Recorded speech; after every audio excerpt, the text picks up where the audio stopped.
Olá, irmãos, é com alegria que mais uma vez temos a oportunidade de estudar a Palavra de Deus.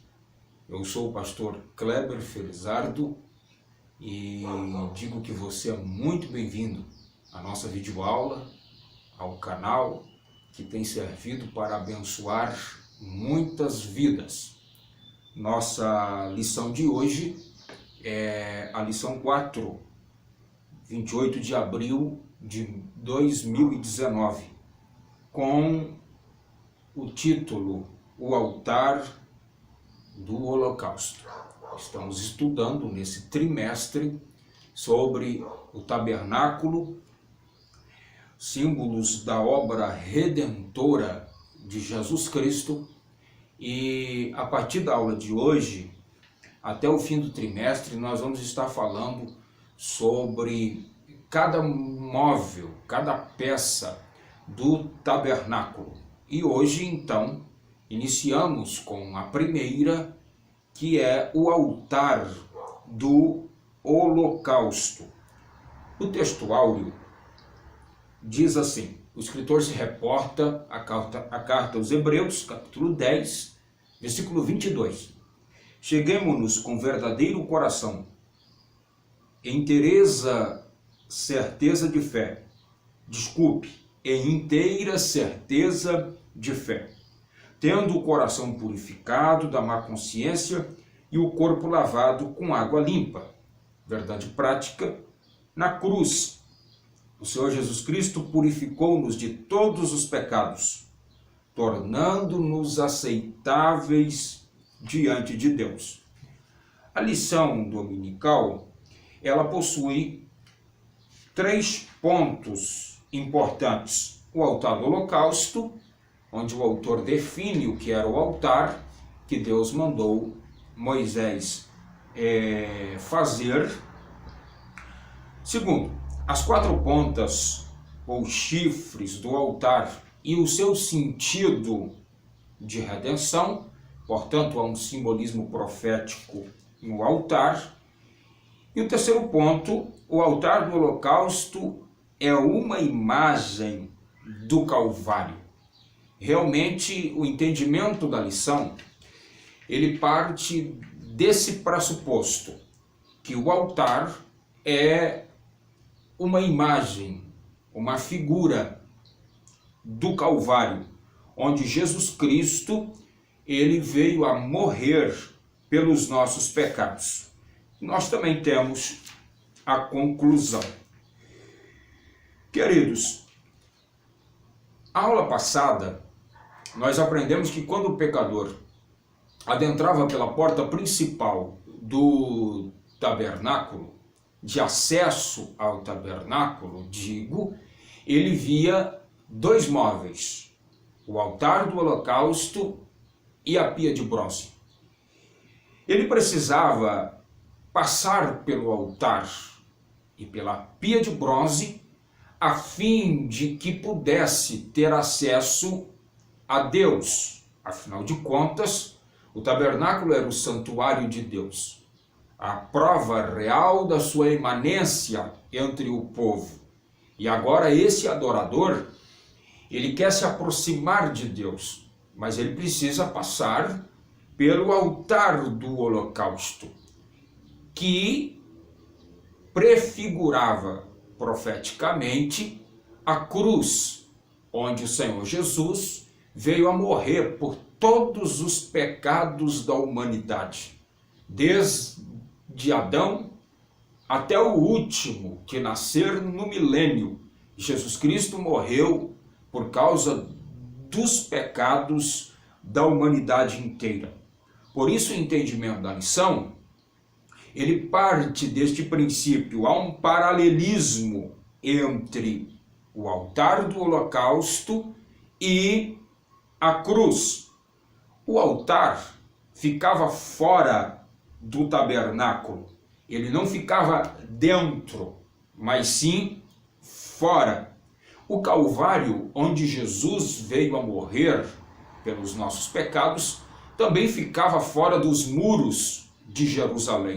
Jerusalém, na espiritualidade do Antigo Testamento, é chamada de casa de Deus, santuário de Deus. No altar, o povo sacrificava a fim de conquistar o perdão de Deus. Quando o pecador chegava com uma oferta que precisava ser imolada no altar, aquela oferta era o meio de acesso para alcançar o favor divino. Isto nos leva à cruz de nosso Senhor e Salvador Jesus Cristo, porque foi ali que Cristo ofereceu-se a si mesmo como a maior e melhor oferta que a humanidade poderia ter. Assim como o cristão do Antigo Testamento voltava para casa com a sensação de que seus pecados foram perdoados porque alguém, no caso em apreço um animal, morreu em seu lugar, hoje nós temos o perdão de Deus, seguramente, porque Cristo morreu em nosso lugar. Romanos 4:25, Paulo diz que Cristo morreu por causa das nossas transgressões. O altar indicava que para se aproximar do Deus Santo, que habitava dentro do tabernáculo, o pecador precisava passar pelo ritual da purificação dos seus pecados. Precisava o sangue ser derramado, para que então a vida do adorador se aproximasse de Deus.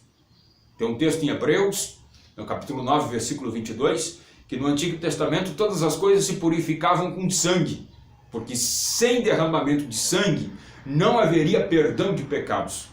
Aquele animal, por mais irracional que fosse, e que não estava sabendo de nada do que estava acontecendo, mas o seu sangue derramado prefigurava a morte de Cristo, o verdadeiro sangue, a verdadeira vida entregue em nosso favor, em nosso lugar, para que nós pudéssemos se aproximar outra vez do Deus Santo e Justo.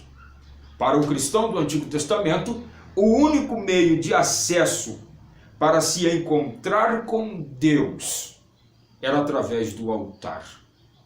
De maneira semelhante, a única maneira, o único caminho, a única via de acesso para o homem se encontrar com Deus é mediante a cruz, onde o Senhor Jesus morreu por causa dos nossos pecados. Esse é o panorama geral da lição. Então, tendo isso em mente, a gente começa a entender a importância do altar localizado fora do santuário. Para que servia o altar de bronze? Para duas finalidades. Primeiro, queimar os sacrifícios diários.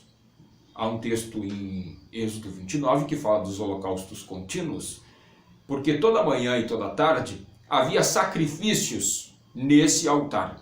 Levítico 6:13 diz que o fogo arderá continuamente sobre o altar e não se apagará. Está fazendo referência a esse altar de bronze. A segunda finalidade é o dia mais especial até hoje na espiritualidade judaica, que é o dia de Yom Kippur, o dia do perdão. Quando o sumo sacerdote ele recebe da comunidade de Israel 2 bodes. Um desses bodes ele vai sacrificar ao Senhor, e o outro bode ele vai ser lançado, vai ser direcionado, levado ao deserto por um emissário, e o nome desse bode é Azazel. Como ocorre esse rito do dia de Yom Kippur? O sumo sacerdote ele pega 2 pedras. Em uma pedra ele escreve o nome do Senhor, ou Iavé, e na segunda pedra ele escreve Azazel. Ele joga essas 2 pedras para cima, a que cair em sua mão, que estiver escrito Senhor, então ele vai dizer que um daqueles bodes que for escolhido através do Urim e do Tubim, lançando sorte, esse bode será sacrificado ao Senhor. Será o responsável por todos os pecados da comunidade durante todo o ano. O segundo bode, que é Azazel, então o sacerdote vai pegar sobre os seus chifres e vai dizer todos os pecados da comunidade. Todos. Independente a gravidade do pecado que o povo cometeu, ele vai ter que dizer aos ouvidos do bode. Depois que ele confessou todas as falhas, então esse bode será levado por um emissário ao deserto. Qual é a mensagem para Israel? Aquele bode que morre, ele está morrendo no lugar de toda a nação. Aquele bode que está indo para o deserto é uma prefiguração de que os pecados de Israel foram lançados para longe.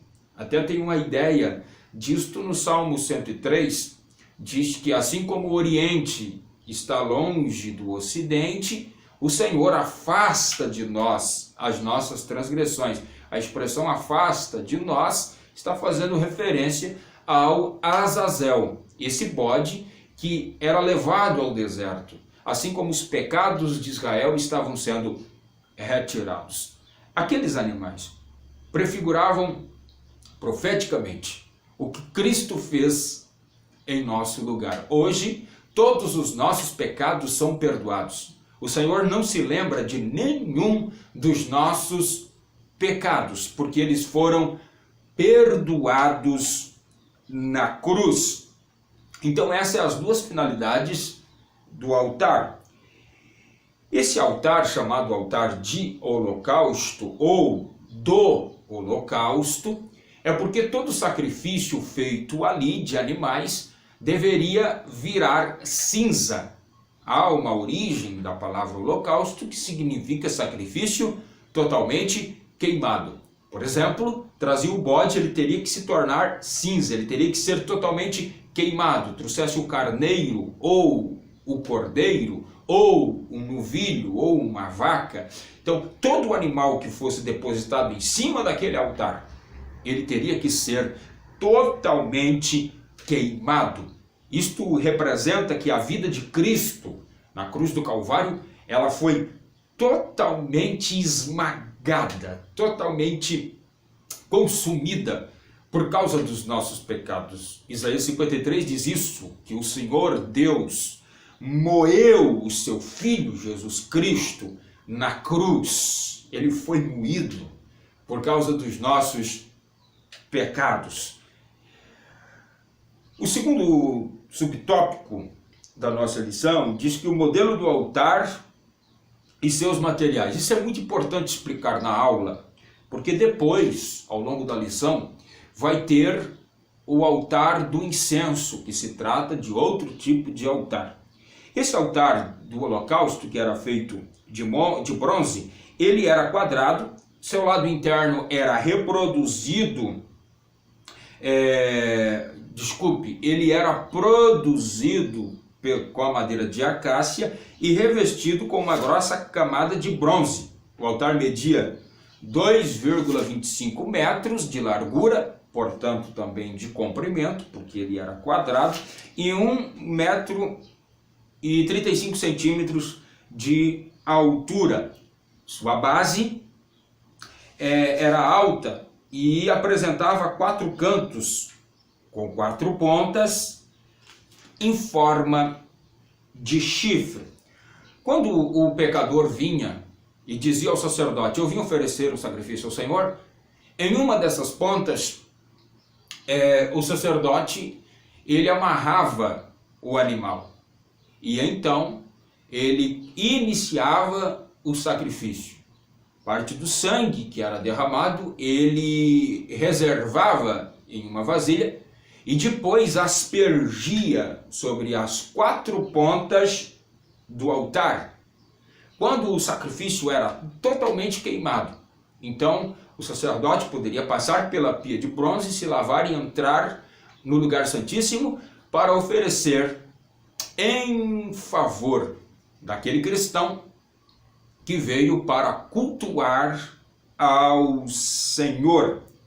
aquele animal fora morto em lugar do adorador e também em lugar do sacerdote que está oficiando. O segundo ponto da lição diz que aquelas 4 pontas onde o sangue do animal foi aspergido tem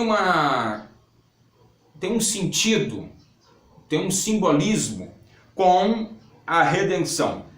E os simbolismos são o seguinte: propiciação, substituição, reconciliação e redenção. Aquele animal que fora morto, ele, naquele momento histórico específico, ele estava fazendo propiciação pelo pecado do cristão do Antigo Testamento. Porque aquele sacrifício apenas estava desviando a ira de Deus. Por que a ira de Deus? Porque quando Adão pecou, ele nos condenou ao inferno. E ele incitou a ira de Deus contra nós. Nós éramos merecedores do inferno.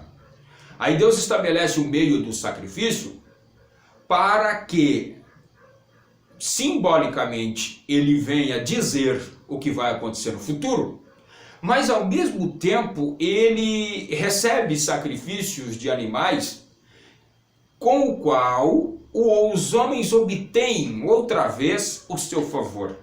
Não é que Deus precisava disso, não. O Salmo 51, Davi recebe uma inspiração,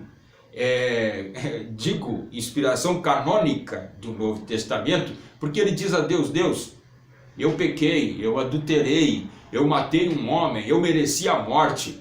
Se o Senhor quisesse sacrifício, eu ia te dar um monte de sacrifício, mas o que realmente tu quer é um coração quebrantado. Então, Davi diz isto à luz do Novo Testamento, é uma inspiração canônica. Ele entendeu que Deus não precisava daquilo. Mas por que nesse momento específico Deus exige do povo: olha, quer se aproximar de mim? Então traga um animal. Porque uma das pontas do altar vai dizer que esse animal vai aplacar a minha ira, vai desviar a minha ira. E a palavra bíblica e teológica para isso é propiciação, sacrifício que desvia a ira, porque Deus estava irado com a humanidade, principalmente com os pecados que a humanidade comete. Leia Romanos 3, a partir do versículo 10, e você vai ver um Deus extremamente irado com a humanidade. Segundo, quando ele aspergiu o sangue sobre a segunda ponta do altar, está trazendo a ideia da substituição, porque aquele sacrifício agora está ocupando o lugar do cristão. Quem deveria morrer era aquele indivíduo, aquele que pecou, e não o animal irracional. Terceiro, fala da reconciliação. Derramar sangue na terceira ponta do altar fala de reconciliação. O único lugar que Deus se relacionava outra vez com o homem era mediante o altar. Depois nós vamos ver que na tampa do propiciatório, na tampa da arca, que é chamada de propiciatório, o sacerdote também derramava sangue. E Deus vinha ali, número 789, para conversar com o povo, porque ele viu o sangue, e aquele sangue prefigurava o sangue de seu filho Jesus Cristo. Mas em uma das pontas do altar de bronze, ele também via a reconciliação. Um meio, um caminho do homem se relacionar com Deus outra vez. A cruz de Cristo faz isso. Não existe outro caminho, outro meio, outra fórmula ou forma do homem se relacionar com Deus a não ser pela cruz de Cristo, porque é na cruz que a gente vê o quanto somos pecadores. Quarto significado da ponta do altar é que fala de redenção. E aqui eu gostaria de desconstruir a lição me dá essa oportunidade de fazê-la. Algo que ao longo da história vem sido preconizado, dizendo que a nossa dívida, que deixou Deus irado, os nossos pecados, nós pagávamos ou devíamos para Satanás. Em nenhum momento da Bíblia nós encontramos essa assertiva. Nós não devemos nada ao diabo hoje e nunca devemos nada ao diabo, nem na eternidade passada e nem na eternidade presente. De Gênesis 1 para cá, não devemos nada a ele, porque não pecamos contra ele. Nós pecamos contra Deus. Não foi ele que nos fez, foi Deus que nos fez. Ele não nos disse absolutamente nada, foi Deus que nos disse. De todas as árvores que tem aqui no jardim, pode comer de todas, exceto da árvore do bem e do mal, da ciência, do conhecimento. Essa você não vai comer, porque no dia que você comer, você vai morrer. Foi Deus que deu a ordem, não foi o diabo. Foi Deus que nos criou, não foi o diabo. Então, quando nós pecamos no Éden, nós devemos a Deus. Quando Cristo vem e morre na cruz do Calvário, ele efetua a redenção. E redenção é pagar o resgate de uma pessoa.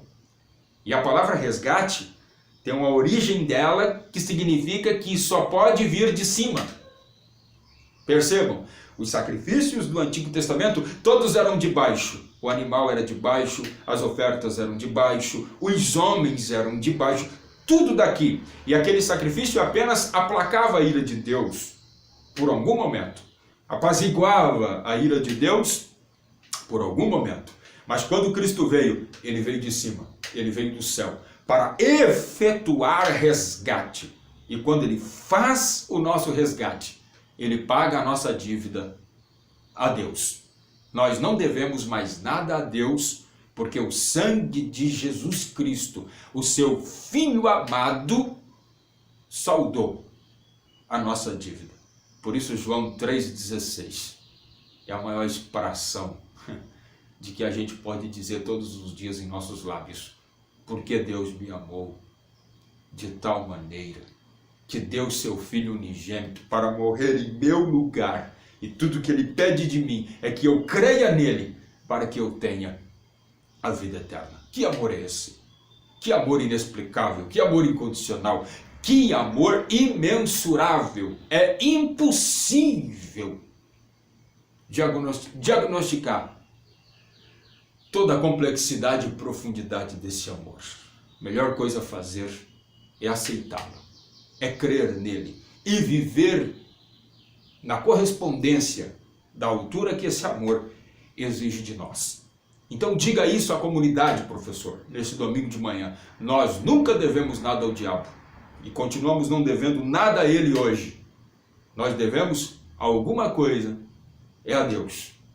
A Deus nós devemos e ao próximo, porque o Senhor diz: a ninguém devais coisa alguma, a não ser o amor, Romanos 13:8, com que vos ameis uns aos outros. Mas a nossa dívida, em nenhum momento, foi paga a Satanás. Satanás não tem nada a ver com a nossa história. Aliás, ele exigia a nossa condenação.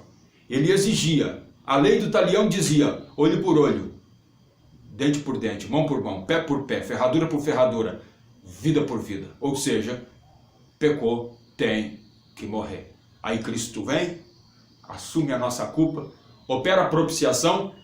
Ele, de uma vez por todas, ele operou um sacrifício que apaziguou a ira de Deus. Os animais do Antigo Testamento apaziguavam por um momento. O sacrifício de Deus apaziguou para sempre. Por isso, Efésios 5:2, o Paulo diz que o sacrifício efetuado por Cristo na cruz cheirou cheiro suave às narinas de Deus. O Senhor cheirou aquele sacrifício e diz: eu estarei em paz com a humanidade para sempre. Todos aqueles que crerem no sangue de meu Filho Jesus Cristo terão a minha paz. Justificados pelo sangue de Jesus, temos paz com Deus. Romanos 5. Glória a Deus. Você pode sentir o poder dessa palavra nesse momento. Você pode sentir o Espírito de Deus dizendo a você, você não deve nada a ninguém, porque o sacrifício de Jesus Cristo, ele apaziguou a ira de Deus. Ele foi o nosso substituto, ele nos reconciliou com o Pai, porque ele o fez redenção. Esse é o único caminho. Vamos chegar-se a Deus outra vez. O altar do Antigo Testamento, o altar de bronze, ele prefigurava a cruz de Cristo. Por isso São Paulo diz, já estou crucificado com Cristo. Ele fala da cruz, não vivo mais eu, mas Cristo vive em mim. Ele passou pela cruz, como diz a canção, vou passar pela cruz, vou me arrepender, vou passar pela cruz e vou reerguer um altar, aonde a oferta sou eu mesmo, o altar do sacrifício do Evangelho. Que Deus te abençoe, te desejo uma excelente aula nesse domingo pela manhã.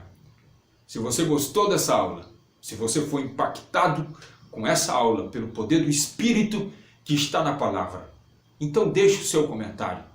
Se você ainda não se inscreveu no canal, faça isso. Se inscreva no canal, ative o sininho, deixe o seu like, compartilhe esse vídeo em suas redes sociais, porque o meu desejo é que a palavra de Deus atinja o maior número de pessoas, inclusive pessoas que precisam se reconciliar com Deus.